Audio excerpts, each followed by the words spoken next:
Life flows like a river, sometimes calm, sometimes turbulent, but always moving. Lao Tzu.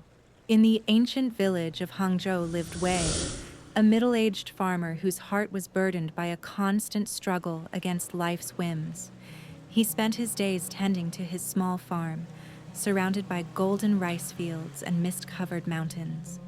Yet Wei found no peace. Every misfortune enraged him. Every success filled him with anxiety for the future.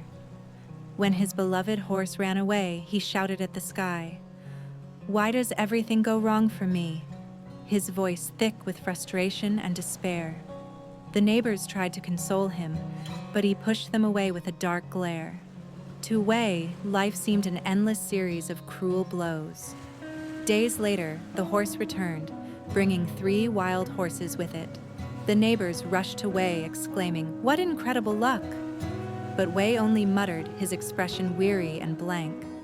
Luck or misfortune, who can say? His voice was quiet, almost indifferent, as if he had already given up trying to understand the world. Not long after, his eldest son tried to tame one of the wild horses and fell, breaking his leg. The same neighbors returned, now with words of pity. Such a tragedy.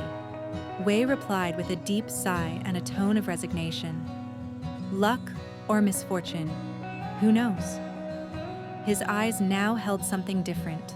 No longer anger, but a quiet confusion, as if he were beginning to see that the world might be more complex than his emotions allowed. Months passed, and war came to the region. Soldiers conscripted young men to fight, but Wei's son was spared because of his broken leg. Though relieved, Wei did not celebrate immediately. He spent days in silence, watching his son sit beneath the shade of a tree, gazing distantly at the mist-cloaked mountains. There was something in that scene that made him reflect deeply. One day, he walked to the stream that cut through his land. He watched the water flowing, moving around stones without resistance. "Why do I keep trying to control what I cannot?" he murmured to himself, his voice calm and thoughtful. Slowly, he began to see that every event in his life, the horse's escape, the return of the wild horses, his son's broken leg, and now his salvation from war, was like the river's course, unpredictable, yet part of a greater flow. Wei decided to shift his perspective. He began to see each moment as a gift, regardless of whether it seemed good or bad. He stopped labeling events and instead embraced them as part of life's natural current. This acceptance brought him a peace he had never known before.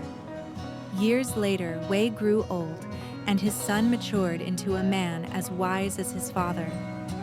One evening, as the two walked together through the property, his son murmured, his voice heavy with worry, "Father, I lost this year's harvest to the drought.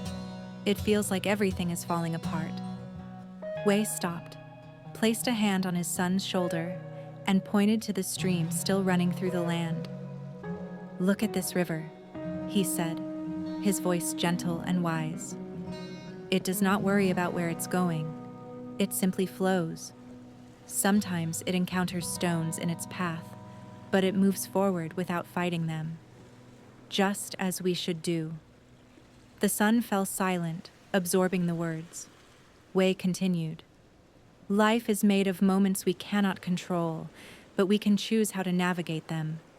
When you accept this, you find peace."